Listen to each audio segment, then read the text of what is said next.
ஓம் சாய்ராம். ஸ்ரீ சாயி சச்சரிதம், அத்தியாயம் 2. இப்பணியை செய்வதன் நோக்கம், இதை மேற்கொள்வதில் உள்ள திறமையின்மையும் துணிவின்மையும், காரசார விவாதம், குறிப்பிடக்கூடியதும் முனிவருடைய பட்டமுமான ஹேமத் பந்தை வழங்குதல், குருவின் அவசியம். தம்முடைய மராத்தி மூல நூலின் கடைசி அத்தியாயத்தில் இப்பணியை செய்வதற்கு அடிகோலிய காரணங்கள், இதை படிப்பதற்கு தகுதியுடையவர்கள் முதலிய வேறு பல அம்சங்களையும் எடுத்துச் சொன்னார். இந்த அத்தியாயத்திலும் அதையே குறிப்பிடத் தொடங்குகிறார். இதை எழுதுவதன் காரணம், முதலாம் அத்தியாயத்தில் கோதுமை மாவரைத்து அதை கிராம எல்லைகளில் தூவிவிட்டதன் மூலம் காலரா தொத்து வியாதியை தடுத்து அழித்ததான சாய்பாபாவின் அற்புதத்தை கண்டோம். நான் சாய்பாபாவின் மற்றும் பல அற்புத நிலைகளை பெரும் உள்ள கிளர்ச்சியுடன் கேட்டிருக்கிறேன். அக்கிளர்ச்சியை இவ்வழகான பணியை பொங்கி உருவெடுத்தது. சாய்பாபாவின் பெருமையுடைய அற்புதங்களை வரைதலானது அவருடைய அடியவர்களுக்கு உற்சாகமூட்டுவதாகவும் அறிவுறுத்துவதாகவும் இருப்பதுடன் அவர்களின் பாவங்களையும் நீக்குமாதலால் தான் நான் சாய்பாபாவின் புனித வரலாற்றையும் அவருடைய போதனைகளையும் வரைய தொடங்கினேன். ஞானியின் வரலாறு என்பது தர்க்க சாஸ்திரத்திற்கோ பட்டிமன்றத்திற்கோ உரியது அன்று. அது உண்மையும் பெரியதுமான வழியே காண்பிக்கிறது. பணியை செய்ய திறமையின்மையும் துணிவின்மையும். தாம் இப்பணியை செய்ய தகுதியுள்ளவர் அல்ல என்று ஹேமத் பந்த் நினைத்தார். எனக்கு நெருங்கிய நண்பனின் வாழ்க்கையே தெரியாது. அப்படி எனது மனதையும் நான் அறியேன். இவ்வாறு இருக்கையில் வேதங்களால் கூறவியலாத ஒரு ஞானியின் வரலாற்றையோ அல்லது அவதாரத்தின் குணங்களையோ நான் எங்கனம் எழுதுவேன்? ஒரு ஞானியின் வாழ்க்கையை விவரிக்கும் ஒருவனும் ஞானியாகவே இருக்க வேண்டும். எனவே நான் எங்கனும் அவர் தன் புகழை விவரிக்க இயலும். ஞானியின் வாழ்க்கையை வரைவதென்பது மிக கடினமானதாகும். ஒருவன் ஏழ்கடல் ஆழத்தையும் அளவிட்டு விடலாம், துணி ஜோடனைகளால் ஆகாயத்தையும் அலங்கரித்து விடலாம். இது தீரமிக்க செயலாகும் என்று நான் அறிவேன். இது என்னை பார்த்த பிறர் நகைக்கு இடம் கொடுத்துவிடும் என நான் சாய்பாபாவின் அருளை நாடினேன். அடியவர்கள் விரும்பும் வெற்றிகரமாய் முடிவரும் இப்பணியை மேற்கொள்வதற்கு ஞானித்தம் வாழ்க்கை வரலாற்றை எழுதுவோரை கடவுள் விரும்புகிறார் என்று மகாராஷ்டிரத்தை சேர்ந்த முன்னோடி கவியும் ஞானியுமான ஸ்ரீ ஞானேஸ்வர் மகாராஜ் என்பவர் எடுத்து இயம்பியிருக்கிறார். இப்பணியை ஞானிகள் சங்கல்பிக்கிறார்கள். அடியவன் அம்முடியை அடைய மறைமுக காரணமாகின்றான் அல்லது கருவியாகின்றான். உதாரணமாக, சக வருடம் 1700 கவிமகிபதி ஞானிகளின் வாழ்க்கை எழுதும் உயர் நோக்கம் கொண்டார். ஞானிகள் அவரை சங்கல்பித்து பணியை நிறைவேற்றி வைத்தார்கள். அம்மாதிரியை சக வருடம் 1800 தாஸ்கனுவின் சேவையும் அங்கீகரிக்கப்பட்டது. முன்னவர் பக்த விஜயம், சந்த விஜயம், பக்த லீலாமிருத், சந்த லீலாமிருத் என்னும் 4 நூல்களையும், பின்னவர் நவீன ஞானியரை பற்றி விவரிக்கப்பட்ட பக்த லீலாமிருத், சந்த கதாமிருத் என்ற நூல்களையும் இயற்றினார். பக்த லீலாமிருத்தின் 31, 32, 33 அத்தியாயங்களிலும் சந்த கதாமிருத்தின் 57வது அத்தியாயத்திலும் சாய்பாபாவின் சுவையான வாழ்க்கையும் அவரின் அறிவுரைகளும் நன்றாக சித்தரிக்கப்பட்டிருக்கின்றன. இவை சாய் லீலா சஞ்சிகையில் தொகுப்பு 11, 12 மற்றும் 17 தனியாக பதிப்பிக்கப்பட்டிருக்கின்றன. படிப்பவர்கள் இவ்வத்தியாயங்களை படிக்க கேட்டுக்கொள்ளப்படுகிறார்கள். அங்கனமே பாந்திராவைச் சேர்ந்த திருமதி சாவித்ரிபாய் ரகுநாத் டெண்டுல்கர் பதிப்பித்துள்ள சாய்நாத் பஜன்மாலா என்ற சிறிய அடக்கமான புத்தகத்திலும் சாய்பாபாவின் அற்புத லீலைகள் சித்தரிக்கப்பட்டிருக்கின்றன. தாஸ்கனு மகாராஜும் பல்வேறு இனிய பாடல்களை சாய்பாபா மீது எழுதியிருக்கிறார். குஜராத்தில் அமிஸ்த பவானி மேதா என்னும் ஷீரடியை சேர்ந்த ஒரு அடியவர் சாய்பாபாவின் சில நிகழ்ச்சிகளை பதிப்பித்துள்ளார். தக்ஷண பிக்ஷா சன்ஸ்தானு சாய்நாத் பிரபாவை சில பதிப்புகள் செய்தனர். இவ்வாறு சாய்பாபாவை பற்றி பல நூல்கள் இருக்கும் போது இந்த சச்சரிதம் ஏன் எழுதப்பட வேண்டும், அதற்கான தேவை என்ன என்றும் எதிர்ப்பு கேள்விகள் வருகின்றன. விடை தெளிவானதும் எளியதும் ஆகும். அகன்று ஆழ்ந்து எல்லையற்ற ஒரு பெருங்கடல் போன்று சாய்பாபாவின் வரலாறு உள்ளது. அனைவரும் அதனுள் ஆழ்ந்து மூழ்கி விலைமதிப்பற்ற ஞானம், பக்தி என்ற முத்துக்களை எடுக்கலாம். நல்லுணர்வில் ஊறி கிடக்கும் மக்களுக்கு அவற்றை கொடுக்கலாம். சாய்பாபாவின் கதைகள், சிறுகதைகள், அறிவுரைகள் ஆகியவை மிகவும் அற்புதமானவை. இவ்வுலக வாழ்க்கையினுடைய துன்பம் பெருஞ்சுமைகளை சுமந்து கொண்டிருப்பவர்கள், கவலையால் பிடிக்கப்பட்டோர்கள் ஆகியவர்களுக்கு மன அமைதியையும் மகிழ்ச்சியையும் அவை அளிக்கின்றன. வேத அறிவையொத்த விறுவிறுப்புள்ளதும் அறிவூட்டுவதுமான சாய்பாபாவின் இப்போதனைகளை எல்லாம் கேட்கப்பட்ட நற்சிந்தனை செய்யப்பட்டால் அடியவர்கள் போரும் பிரம்மத்துடன் ஐக்கியமாதல், அஷ்டாங்க யோகம், தியான பேரின்பம் முதலியவற்றை பெறுவர். எனவே இந்நிகழ்ச்சிகளை பொறுக்கி எடுக்க எண்ணம் கொண்டேன். அதுவே எனது சிறந்த வழிபாடு ஆகும் என்பதனால் தான் சாய்பாபாவின் தரிசனத்துக்கு கொடுத்து வைக்காத இவ்வெளிய ஆத்மாக்களின் கண்களுக்கு இந்நிகழ்ச்சி தொகுப்புகள் பேருபதையாக இருக்கும். எனவே நான் சாய்பாபாவின் போதனைகளையும் இயற்கையானதும் எல்லையற்றதுமான தன்னுணர்வு கருத்துக்களையும் சேகரிக்க முற்பட்டேன். இப்பணியில் பாபாவே என் உள்ளுணர்வை கிளப்பிவிட்டார்.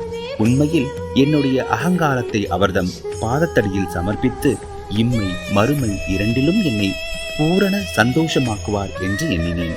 இப்பணிக்கு நானே எனக்கு அனுமதி அளிக்கும்படி சாய்பாபாவை கேட்க முடியவில்லை. பாபாவின் நெருங்கிய அடிவரான மாதவரா தேஷ்பாண்டே என்ற ஷாமாவிடம் பாபாவிடம் எனக்காக கேட்கும்படி வேண்டிக் கொண்டேன். அவர் எனது எண்ணத்திற்காக பாபாவிடம் வாதாடினார். இந்த அண்ணா சாஹேப் தங்கள் வரலாற்றை எழுத விரும்புகிறார். நான் ஒரு ஏழை பக்கிரி என்று கூறாதீர்கள். ஆயின் நீங்கள் சம்மதித்து அவருக்கு உதவியளிப்பதாக கூறினால் அவர் எழுதுவார். அன்றி தங்கள் திருவடி கருணையை இப்பணியை நிறைவேற்றிவிடும். தங்கள் அருள் துணையின்றி எதுவும் வெற்றிகரமாய் செய்ய இயலாது. சாய்பாபா இவ்வேண்டுகோளை திருச்செவி மடுத்ததுடன் உருகி உதி என்னும் திருநீர் அளித்து ஆசீர்வதித்து தன்னுடைய வரம் நல்கும் கரத்தை என் தலைமையில் வைத்து இவர் நிகழ்ச்சிகள், அனுபவங்கள் ஆகியவற்றை தொகுத்து குறிப்பெடுத்து வைத்துக் கொள்ளட்டும். நான் இவருக்கு உதவி செய்வேன். அவர் ஒரு புறக்கருவியே ஆவார். என்னுடைய வரலாற்றை நானே எழுதி என்னுடைய அடியவர்களின் ஆவலை பூர்த்தி செய்ய வேண்டும். அவர் தம் அகங்காரத்தை அறவே களைந்து என் பாதங்களில் சமர்ப்பித்து விடட்டும். வாழ்க்கையில் இங்கனம் செய்பவனுக்கே நான் உதவி புரிகிறேன். என்னுடைய வாழ்க்கை நிகழ்ச்சிகளை பற்றி என்ன? நான் அவருடைய வீட்டில் ஒல்லும் வகையெல்லாம் ஓவாதே பணிபுரிகின்றேன். அவருடைய அகங்காரம் சிறுதுளியும் எஞ்சியிராமல் அறவே அழிக்கப்பட்டுவிட்டால் நானே அவருட் புகுந்து என் வாழ்க்கை நிகழ்ச்சிகளை எழுதுவேன். அடியவர் தம் உள்ளங்களில் எனது நிகழ்ச்சிகள், அறிவுரைகள் நம்பிக்கையூட்டும். எளிதில் தன்னை உணரலாம். பேரானந்த பெருநிலையையும் அவர்கள் எளிதில் பெறுவார்கள். ஆயின் ஒருவரது சொந்த கருத்தையே நிலைப்படுத்துதல், மற்றவர் கருத்தை மறுக்கச் செய்யும் முயற்சிகள், ஒரு பொருளின் நன்மை தீமை இவற்றை பற்றிய விவாதங்கள் இருத்தல் கூடாது என்று பகர்ந்தருளினார். விவாதம் என்னும் சொல்லானது ஹேமத்பத் என்னும் பட்டத்தை நான் பெற்ற நிகழ்ச்சியை விவரிக்க கொடுத்திருந்த வாக்குறுதியை ஞாபகமூட்டுகிறது. அதையே இப்போது கூறுகிறேன். காஹா சாஹிப் தீக்ஷித், ஞானா சாஹிப் சந்தோர்கர் ஆகியவர்களுடன் நான் நெருங்கிய நட்போடு இருந்தேன். அவர்கள் என்னை ஷிரடிக்கு போய் பாபாவின் தரிசனத்தை பெறும்படி வலியுறுத்தினார்கள். ஆயின் இடையில் கிளம்பிய ஏதோ ஒன்று என்னை ஷிரடிக்கு போக விடாமல் தடுத்தது. லோனாவானாவில் உள்ள எனது நண்பனின் புதல்வன் காய்ச்சல் அடைந்தான். எனது நண்பன் வைத்திய முறை மற்றும் வேண்டுதல் முறைகளில் உள்ள எல்லா வழிகளிலும் முயன்றார். ஆயினும் காய்ச்சல் குறையவில்லை. முடிவாக தனது குருவை தன் மகனின் படுக்கைக்கு பக்கத்தில் அமர வைத்தார். இதுவும் கூட பலனளிக்கவில்லை. இதை கேள்வியுற்றதும் என் நண்பனின் பையனை காப்பாற்ற முடியாத குருவால் யாது பயன்? குரு நமக்கு எதையுமே செய்ய இயலாதவரானால் நான் ஏன் ஷீரடிக்கு போக வேண்டும் என்றவாறு எண்ணமிட்டு எனது ஷீரடி விஜயத்தை ஒத்தி போட்டேன். ஆயின் தடுக்க முடியாதது நிறைவேறியே தீர வேண்டும். அக்தின் விஷயத்தில் பின்வருமாறு நடைபெற்றது. பிராந்திய ஆபீசர் நானா சாஹிப் சந்தோர்கர் பஸ்ஸீனுக்கு சுற்றுலா போய் கொண்டிருந்தார். தானோவிலிருந்து தாதருக்கு வந்து பஸ்ஸீனுக்கு செல்லும் வண்டிக்காக காத்து கொண்டிருந்தார். இடையில் பாந்திராவுக்கு செல்லும் ஒரு வண்டி வந்தது. அதில் அவர் ஏறி அமர்ந்து பாந்திராவுக்கு வந்து என்னை கூப்பிட்டு அனுப்பினார். நான் ஷீரடி விஜயத்தை கைவிட்டது குறித்து என்னை கடிந்தார். எனது ஷீரடி பயணத்தை பற்றி ஞானாவின் வாக்குவாதங்கள் திருப்தி அளிக்கக்கூடியதாகவும் உற்சாகமூட்டுவதாகவும் இருந்தன. எனவே நான் அன்றிரவே ஷீரடி புறப்பட திட்டமிட்டேன். என்னுடைய சாமான்களை கட்டி முடித்து ஷீரடிக்கு புறப்பட்டேன். தாதருக்கு போய் அங்கிருந்து மன்மட் போகும் வண்டியை பிடிக்க திட்டமிட்டு தாதருக்கு பயணச்சீட்டு பெற்று வண்டியில் அமர்ந்திருந்தேன். வண்டி புறப்பட இருக்கும் போது ஒரு முஸ்லிம் பெரியவர் விரைவாக எனது பெட்டிக்கு வந்தார். எனது மூட்டையை முடிச்சுகளை பார்த்துவிட்டு போகும் இடம் என்ன என்று கேட்டார். நான் எனது திட்டத்தை கூறினேன். பின்னர் அவர் என்னை தாதரில் நிற்காமல் ஓரிபந்தருக்கு நேராக போகும்படியும், ஏனெனில் மன்மாட் மெயில் தாதரில் நிற்காது என்றும் அறிவுறுத்தினார். இவ்வற்புதம் நிகழ்ந்திராவிடின் ஷீரடிக்கு திட்டமிட்டபடி அடுத்த நாளை போய் சேராதிருந்திருப்பேன். பல ஐயங்கள் என்னை கடுமையாக தாக்கியிருக்கக்கூடும். ஆயின் அடுத்த நாள் காலை 9 to 10 மணிக்குள்ளாகவே ஷீரடியை அடைந்தேன். அங்கே பாவ் சாஹேப் எனக்காக காத்து கொண்டிருந்தார். இது 1910 நிகழ்ந்தது. அப்போது யாத்ரீக அடியார்களுக்கு ஒரே ஒரு தங்குமிடம்தான் இருந்தது. அது சாதேவினுடைய வாதாவாகும். குதிரை வண்டியிலிருந்து இறங்கிய பின்னர் பாபாவின் தரிசனம் பெற ஆவலாய் ஏங்கி இருந்தேன். மசூதியில் நின்று திரும்பி வந்த பெரும் அடிவரான தாத்யா சாஹிப் நூல்கள் சாய்பாபா வாதாவின் மூலையில் இருக்கிறார். முதலில் ஒரு முன்னோடி தரிசனம் செய்துவிட்டு குளித்த பின் சாவகாசமாக பார்க்கலாம் என்று கூறினார். இதை கேட்டவுடன் நான் பாபாவிடம் ஓடி சாஷ்டாங்க நமஸ்காரம் செய்தேன். எனது மகிழ்ச்சிக்கு எல்லை இல்லை. நானா சாஹிப் சந்தோர்கர் என்னிடம் கூறியதற்கு அதிகமாகவே கண்டேன். என்னுடைய புலன்கள் எல்லாம் திருப்தி அடைந்தன. நான் பசி தாகத்தை மறந்து சாய்பாபாவின் பாதங்களை தொட்டவுடன் ஆசீர்வதிக்கப்பட்ட ஒரு புத்தம் புதிய வாழ்வையே அவர் எனக்கு அருளதை உணர்ந்தேன். என்னை இச்செயலில் இடைவிடாமல் தூண்டி சாய்பாபாவின் தரிசனத்திற்கு உதவி புரிந்தவர்களுக்கு கடமைப்பட்டிருந்ததை கருதினேன். அவர்கள் உண்மை உறவினர்களாக நினைக்கின்றேன். அவர்களுடைய கடனை நான் திருப்பித் தர முடியாது. அவர்களை நினைத்து அவர்கள் முன் விழுந்து வணங்குகிறேன். சாய்பாபாவின் தரிசனத்தில் உள்ள நூதனமானது நான் கண்டவாறு நம்முடைய எண்ணங்கள் மாறுகின்றன. முன்னை கர்மங்களின் வலிமை அழிக்கப்படுகின்றது அல்லது பற்றற்ற நிலை அதிகரிக்கின்றது. முன்னை பிறவிகளில் செய்த பல நற்கர்மங்களால் அத்தகைய சுப தரிசனம் அடையப்படுகிறது. நீங்கள் சாய்பாபாவை கண்டுவிட்டீர்கள் ஆனால் புற உலகு எல்லாம் சாய்பாபாவாக தோற்றமளித்துவிடும். சூடான விவாதம். குருவின் தேவைகளை பற்றி எனக்கும் பாலா சாஹேப் பாடேக்கும் இடையில் ஒரு சூடான விவாதம் நான் ஷீரடிக்கு வந்த தினத்தன்று நடைபெற்றது. நாம் சுதந்திரத்தை நாம் ஏன் இழக்க வேண்டும், மற்றவர்களிடம் ஏன் சரணாகதி அடைய வேண்டும் என்று நான் விவாதித்தேன்.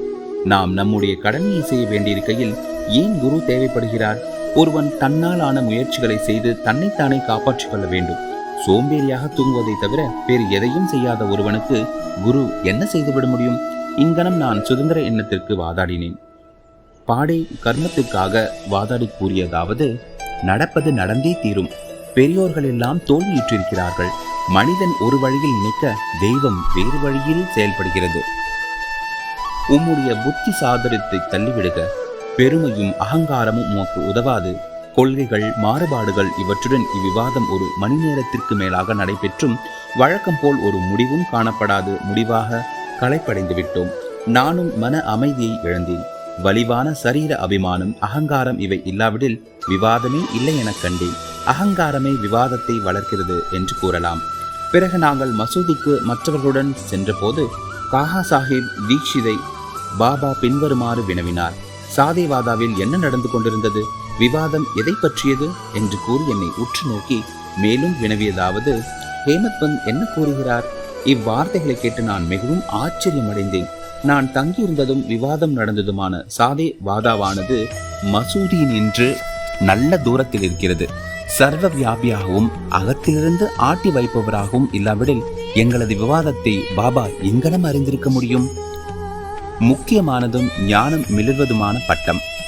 சாய்பாபா என்னை ஏன் ஹேமத் பந்த் என்னும் பெயரால் அழைக்க வேண்டும் என்று நான் எண்ணமிட ஆரம்பித்தேன். இச்சொல் ஹேமத் பந்த்ரியபந்த் என்ற வார்த்தையிலிருந்து திருத்தப்பட்டதாகும். இந்த ஹேமத் பந்த்ரியபந்த் யாதவ அரச வம்சத்தை சேர்ந்த ராமதேவ், மகாதேவ் என்ற தேவகிரி அரசர்களின் புகழ்பெற்ற மந்திரியாவார். கல்வி கேள்வி நிரம்ப பெற்று நற்பண்புகள் நிறைய பெற்ற அவர் ஆன்மீக விஷயங்கள் அடங்கிய சதுர்வர்க்க சிந்தாமணி மற்றும் ராஜ பிரகஸ்பதி போன்ற பல உயர்ந்த நூல்களின் ஆசிரியரும் ஆவார். கணக்கு பேரேடுகளில் புதிய முறைகளை கண்டுபிடித்து புகுத்தியவரும் மற்றும் மராத்திய சுருக்கெழுத்தின் கர்த்தாவும் ஆவார். ஆனால் நான் முற்றிலும் மாறுபட்டவன், அறிவற்ற, ஓட்டமற்ற, நடுத்தர எண்ணத்தோர். எனவே அந்த பட்டம் எனக்கு எதற்காக சூட்டப்பட்டது என்பது விளங்கவில்லை. ஆனாலும் அதை குறித்து தீவிரமாக சிந்தித்து அது என் அகங்காரத்தை அழித்து பணிவாகவும் அடக்கமுடனும் இருக்க வேண்டும் என்பதற்காகவே அளிக்கப்பட்டது என நினைத்தேன். விவாதத்தில் எனக்குள்ள புத்தி சாதுரியத்திற்காகவும் அது எனக்கு வழங்கப்பட்டதாகும். எதிர்கால நிகழ்ச்சிகள் உற்று நோக்கில் பாபாவினது சொற்கள் முக்கியமானதும் தீர்க்க தரிசனம் நிறைந்ததும் ஆகும். ஏனெனில் மிகவும் புத்திசாலித்தனமாக சாய் சமஸ்தானத்தின் நிர்வாகிகளை கவனித்து எல்லா கணக்குகளையும் நன்றாக வைத்திருந்து முக்கியமானதும் ஆத்மார்த்த விஷயங்களான ஞானம், பக்தி, அவாவின்மை, நான் தன்மையை சரணமிடுதல், தன்னை உணர்தல் போன்றவற்றை குறிக்கும் சாயி சச்சரிதம் என்ற அத்தகைய சிறப்பான நூலின் ஆசிரியராகவும் இருந்ததை காண்கிறோம். குருவின் தேவையை பற்றி ஹேமத் பந்த் பாபாவின் இவ்விஷயத்தை பற்றி என்ன சொன்னார் என்று எவ்வித குறிப்பும் விட்டு வைக்கவில்லை. ஆனால் காஹா சாஹிப் தீக்ஷித் இவ்விஷயத்தை தனது குறிப்புகளில் பதிப்பித்துள்ளார். ஹேமத் பந்தின் சாய்பாபா சந்திப்பின் அடுத்த நாளில் பாபாவிடம் காஹா சாஹிப் தீக்ஷித் சென்று தனது ஷீரடியை விட்டு போக வேண்டும் என்று கேட்டார். பாபா ஆம் என்றார். பிறகு எங்கே போவது என்று யாரோ கேட்டார். பாபா உயர, மேலே என்று கூறினார். அம்மனிதன் வழி எப்படிப்பட்டது என பாபாவிடம் வினவினார். பாபா கூறினார், அங்கே போவதற்கு பல வழிகள் உள்ளன. இங்கிருந்தும் ஒரு வழி உள்ளது. பாதை கடினமானது. புலிகளும் ஓநாய்களும் வழியிலுள்ள காடுகளில் உள்ளன. நான் கேட்டேன், ஒரு வழிகாட்டியாய் நாம் அழைத்து சென்றால் என்ன? அதற்கு பாபா கூறினார், அப்போது கடினமில்லை. புலி, ஓநாய், படுகொழிகள் முதலியவற்றிலிருந்து உன்னை விலக்கி உன் குறிக்கோளை அடைய நேரடியாக அழைத்துச் செல்வார். வழிகாட்டி இல்லை என்றால் காடுகளில் நீ காணாமல் போகலாம் அல்லது படுகொழியில் விடும் அபாயம் இருக்கின்றது. இந்நிகழ்ச்சியின் போது தபோல்கரும் அறை அருகே இருந்தார். இதுவே குரு அவசியமா என்னும் விவாதத்திற்கு பாபாவின் பதில் என்று எண்ணினார்.